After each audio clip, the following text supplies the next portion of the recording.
The Oregon Ducks just got everyone's attention. Let's talk about it. I'm Paul. And I'm Aaron. And we are the Big Ten guys, bringing you daily news, insights, analysis, anything you want Big Ten. This is the place to be. Aaron, tell them what to do. All you got to do, hit that subscribe button, the notification bell, and the like button. And if you do all those things, we can make Oregon a true Midwestern state. I think we can. Yeah, sure. We have that power. We have it, and we're going to do it. Paul, what are we talking about today? All right, so Oregon got everybody's attention in the Big Ten last year. You know, we have been watching new teams. You know, I'm a Michigan fan. Aaron's a Michigan State fan. We've been watching teams try to join the Big Ten for years. I mean, Nebraska's been in for like 20 years. They haven't been relevant. No. Rutgers, Maryland was that about a decade ago. They're still the worst teams in the Big Ten. Yep. USC, Washington, UCLA didn't do so hot last year. But Oregon comes in year one, wins the whole thing. So Oregon, congrats. You got our attention. But now people are wondering, can they replicate it? Mm-hmm. And that's what we're going to talk about today. So a lot of people have questions about Oregon coming into this year because they're returning something like 4 or 5 total starters. Like huge roster turnover.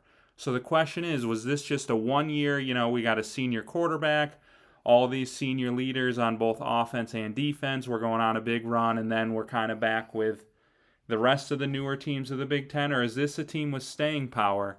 Let's first take a look at the words of an all-time great Big Ten coach, as much as I hate to admit I knew you were going to say that. Mr. Urban Meyer. So Urban Meyer came out the other day and said, listen, the Oregon Ducks blue blood status in this modern era of football, which is huge. Now, historically, he would tell you, would the Oregon Ducks be one of the first teams to be listed as a blue blood? Maybe not necessarily, but right now, the modern era of college football, hands down. If you do any of your research, Oregon football all the way back to Chip Kelly 2009 till now, the Oregon Ducks have consistently been good. Now, they did have a year, would have been, I believe, 2016, Mark Helfrich, rough year. And then as well, after that, I think they went 4-8. And then after that, they brought in Willie Taggart, which everyone in college football was obsessed with him for a little bit. The best thing that could have happened, Oregon, was him to leave for Florida State, because then you saw that boat just sink and go down in flames. And then they had a kind of a weird COVID year, but everyone kind of did. But besides that, they've done well. They've been very consistent. I would pay a lot of money to see Michigan State play like that consistently over as long as that has been. I'm trying to do the math in my head. 15 years? 15 to 20 years. Yeah, we're going to say it. Competing for titles. So Urban Meyer saying this shouldn't surprise anyone. But again, it's getting people's attention, especially that of Urban Meyer, someone who has won national championships at multiple locations, Ohio State, obviously most recently, and then Florida. But him coming out and saying this, and other media personalities being able to say, listen, Oregon is up top. And even when they switch conferences from the Pac-12 going to the Big Ten, they still are a big dog, and they are a team to be reckoned with. And I think you can see that through their spending. This is a new era of college football, and it is all about the NIL money. Whether you like it or not. Yeah, a lot of people don't like it. I go back and forth on it, but the fact of the matter is this is our era now. And recently, On3 did a survey of different agents, NIL collectives, people in the know, to figure out which schools are known for having the NIL money. And Oregon slotted in at number 4 in their poll, second to Ohio State, but above Michigan and USC. And, I'm sure things will change here and there throughout the years, but right now you can see they are right there in between Ohio State and Michigan where they want to be in the Big Ten. I'm sure they want to be above them, but you got Urban Meyer showing them the respect, and then you can also see they got the money to back it up. For sure. Well, when you have someone who founded Nike in Phil Knight, it helps. That's a huge bonus. I will say something random on this list just because I got to point it out because it is the elephant in the room. Texas Tech at number 2 surprises me. Yeah, they have some sort of like billionaire booster there. They just got a 5-star that like shocked everybody. He was like I want to say he might have been considering Oregon. I don't know that for sure. But they recently got a 5-star offensive tackle, and it like stunned everybody. But it turned out he had just like a massive $5 million deal from their huge booster that they have. Probably some oil money now in Texas. Sorry, I'm from Michigan. I shouldn't do a Southern accent, Texas accent. But anyways, you look at just their most recent recruiting class, and 2023, they're 9th overall, 2024, 4th overall, 2025, 3rd overall. It's right there. It's right in front of us. Oregon is elbowing its way back into the playoffs, if not this year, sometime soon. And a national championship, I think at some point, it's going to happen. Yeah, they have too many talented players not to. And I think they have the right coach to do it. They've had some good coaches, but I personally think Dan Lanning might be the best one that they've had. And whether they have the quarterback to do it or not, we'll see. I really like Dante Moore. Dude's a stud. He's from Michigan. We watched him in high school. He's a star. That D Moore to D Moore connection the next couple of years is going to be spectacular.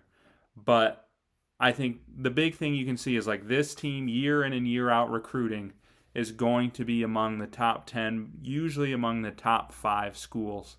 And that is just a testament to the brand they've built and the money they have. For sure. And there's always outliers. People are always going to say, well, what about this team? So we remember Michigan playing Washington in the national championship game. Washington was an outlier. Recruiting-wise, they didn't rank up against the big dogs. So Alabama, Ohio State, Georgia, Michigan, all these big-time recruiting schools. But Oregon now is saying, listen, we're here. We have the money. We're spending it. We're going to spend it because, hey, we want to win a national championship, and we have that opportunity to do so. And as Paul said, Dante Moore, I think a lot of people are sleeping on him at quarterback at Oregon. And the reason I say that is you look at Penn State, they're bringing back Drew Aller. That's really big. A lot of people say, hey, he could be a sneaky Heisman pick, ready to prove people wrong. And then you have Dylan Raiola that is in Nebraska, the former 5-star best quarterback in his recruiting class. A lot of people say, listen, he has that ability. And then even Bryce Underwood at the University of Michigan. And so I think Dante Moore is one of those more, I hate to use the term underrated, because that his name and underrated shouldn't be in the same sentence. But I think a lot of people are looking past him because they don't know a lot about him. But anyone who knows Oregon football should know, literally, it's a, hey, we reload at quarterback. We find someone who can throw the ball and that can scramble, and we're going to wreak havoc on you guys. And so it's going to be good. Yeah, and I think, we discussed not a lot of starters coming back, but I think you can see with these recruits, Oregon is at a point where they just are going to have that next man up mentality. Same thing at Ohio State and Michigan and Bama and Georgia. 15 people go to the NFL, and then there's 15 new 4 and 5 stars to take their place.